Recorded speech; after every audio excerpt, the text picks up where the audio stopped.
Olá pessoal, nesse vídeo eu vou estar falando rapidão sobre os pólipos, tá? Primeiro sobre o pólipo endometrial e depois sobre o pólipo cervical. Vamos começar então falando sobre o pólipo endometrial. Gente, são projeções hiperplásicas, tá?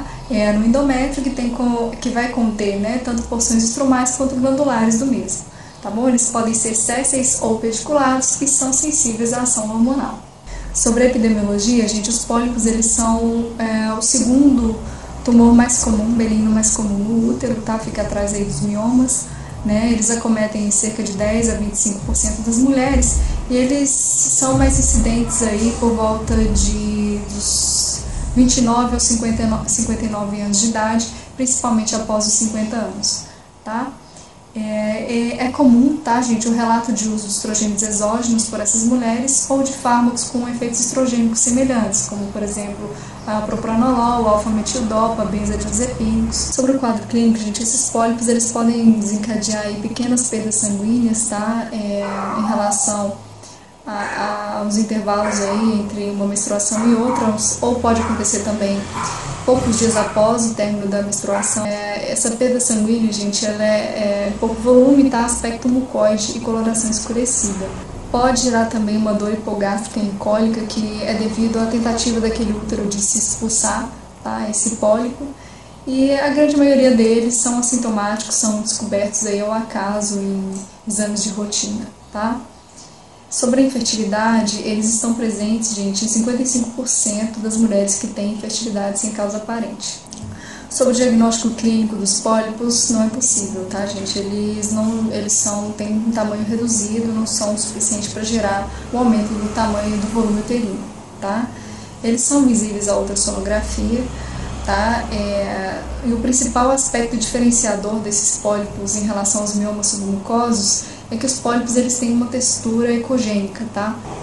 Devido à compressão das paredes uterinas sobre esses pólipos, gente, eles podem não formar aquele aspecto característico do pólipo, né? Polipoide mesmo, e serem erroneamente confundidos aí com espessamentos focais ou difusos mesmo daquele endométrio.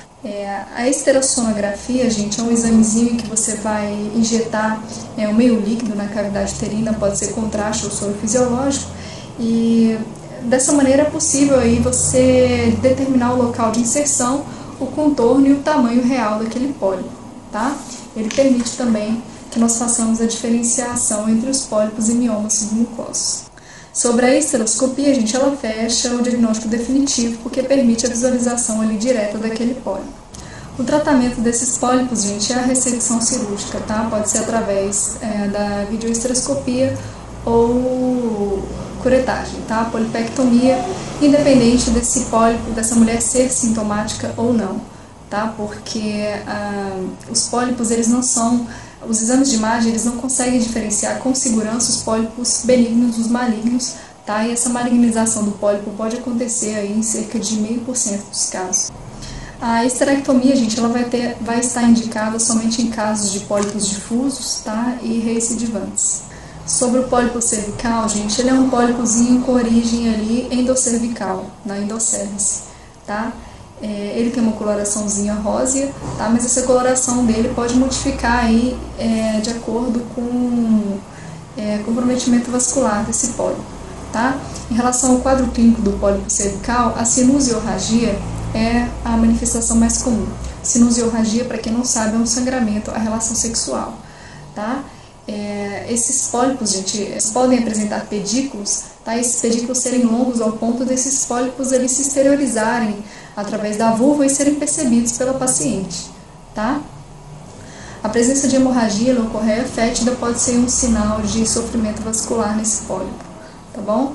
O diagnóstico do pólipo cervical é através do exame especular e o tratamento dele é a excisão do pólipo por torção do pedículo, né? No caso dos pólipos pediculados, com cauterização da base, tá? Agora, os pólipos sésseis e volumosos, a gente vai fazer excisão junto à base, seguido de sutura, tá bom?